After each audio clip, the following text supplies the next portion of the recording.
Hey, what is going on, guys? Danny here. Hope you've all been doing well. It looks like AMD has finally listened to the outcry from the community and backtracked on their recent position regarding socket AM4 and older chipset compatibility with newer CPUs. So in this video, we'll be discussing a bit about that and also talk a little bit about some leaks regarding Vermeer, the next generation desktop CPUs based on Zen 3.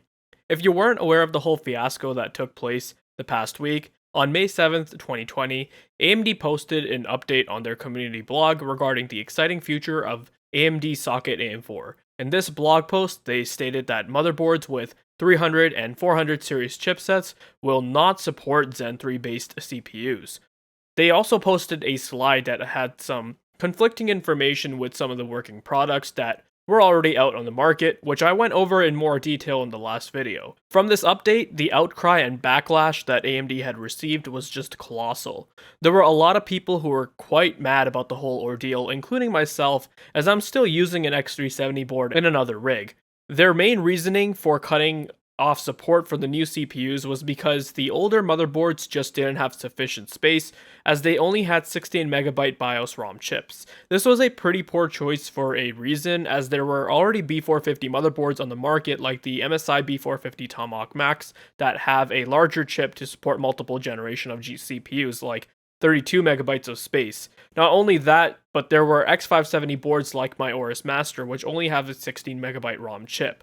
Hence, you saw a lot of X570 motherboards not supporting first-gen Ryzen CPUs, as they had to cut off a certain generation of CPUs to fit the required CPUs for that chipset. Therefore, the justification just wasn't holding up well, as this could easily be worked around and has been worked around in the past with a selective beta BIOS, which have specific CPU ports embedded within them. Another reason why there were so many users within the community who were upset with these changes was because of the lack of communication from AMD and the fact that there were no B550 chipset motherboards available alongside the release of X570 motherboards.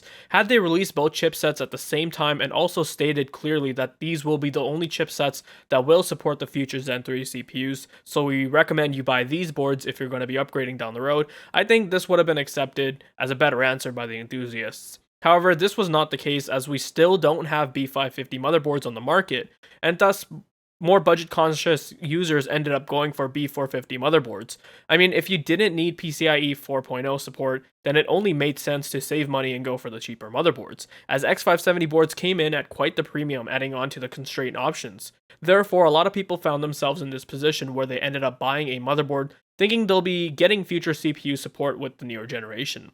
Like I said, the backlash and negative feedback from the community was huge, with countless posts and videos being made all over social media platforms and tech forums, and many were hoping AMD would reconsider their decision, or at the very least, give a more viable reasoning as to why they couldn't support Ryzen 4000 on older chipset boards. Well, it looks like on May 19th, 2020, AMD have backtracked on their position and made an updated post where they explain they will now be supporting Zen 3 based CPUs on the 400 series chipset motherboards. They actually made a detailed post regarding the situation and thoroughly communicated how they were going to be moving forward. This was quite satisfying to see because it shows that AMD is listening to the community and is learning from their mistakes. This also just goes to show you that when you make enough noise and call a company out on some of their questionable decisions, they will have to respond and more often than not rectify the situation. I mean, we've seen this in the past, like when Nvidia tried implementing GPP and got a lot of negative feedback for it.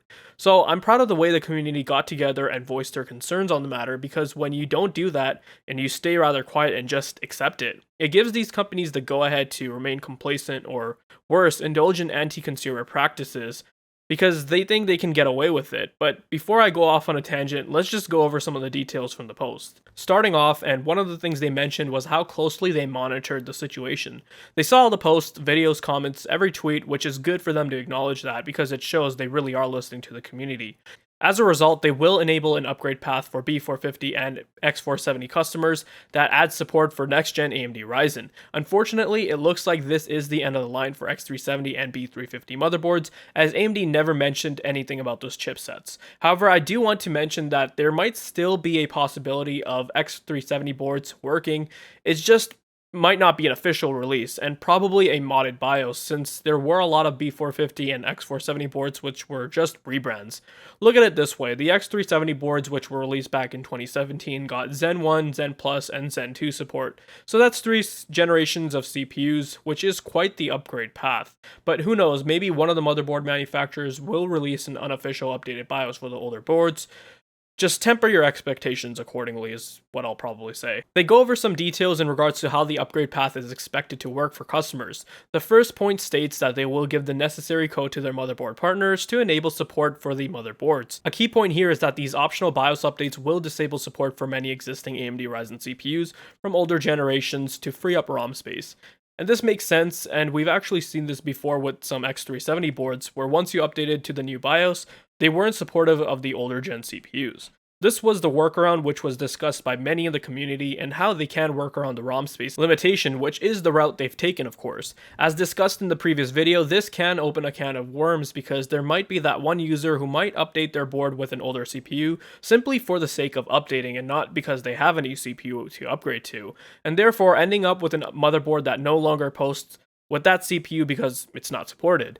Furthermore, once you've updated that BIOS, you can no longer downgrade, rendering the board useless to that user. To circumvent this, AMD specifically mentioned in point 4, and this is very important, to reduce the potential for confusion, our intent is to offer BIOS download only to verified customers of 400 series motherboards who have purchased a new desktop processor with Zen 3 inside. This will help us ensure that customers have a bootable processor on hand after the BIOS flash, minimizing the risk a user could get caught in a no-boot situation.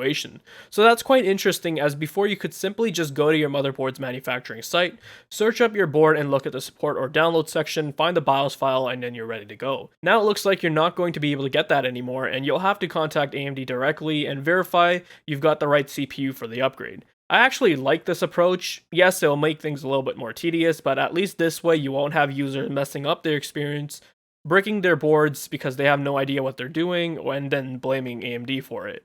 In point 5, they mentioned that BIOS updates will not be immediately ready for Ryzen 4000, which makes sense because they're going to be prioritizing the 500 series chipset boards like B450 and X570, and maybe X670. I say maybe because I feel like AMD may not even release a new chipset motherboard, but just refresh their current lineup with updated Ryzen 4000 badges. Just a hunch, take it with a grain of salt.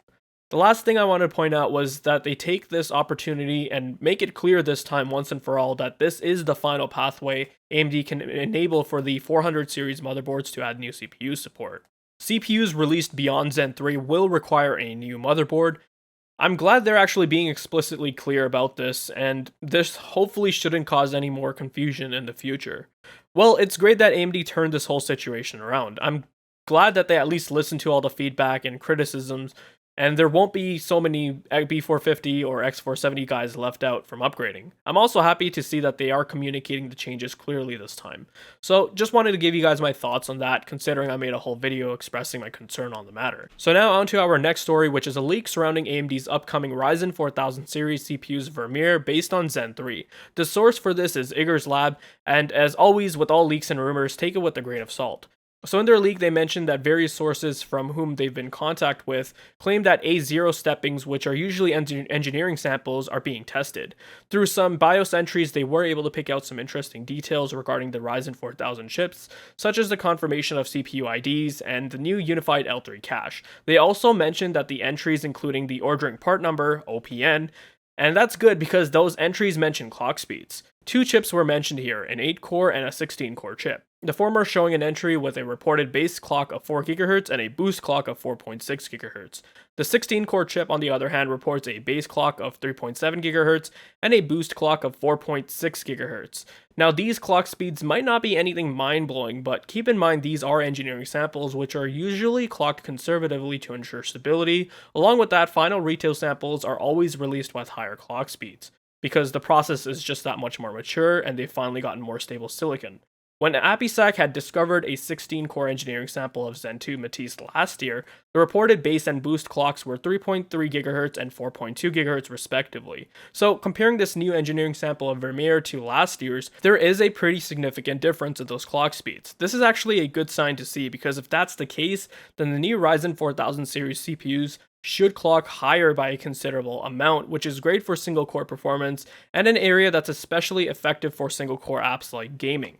This is also indicative of the manufacturing process maturity, as Vermeer will be on TSMC's 7nm process, although it's not confirmed if it'll be on EUV, but it seems like it if these are the clock speeds we're going by.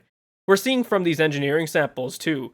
This, along with the recent rumors regarding Zen 3's increased IPC, should make Zen 3 a huge leap in the desktop space, perhaps even bigger than what Zen 2 was, which really makes me excited. I'm sure as we get close to the launch of the CPUs in September, we'll see more information and leaks come out, and I'll be posting more updates as they come along, so make sure you are paying attention to that. If you guys enjoyed this content, then leave a like, let me know your thoughts down below, check out the video description for ways to support the channel, and if you're interested in more content like this, then make sure you're subscribed.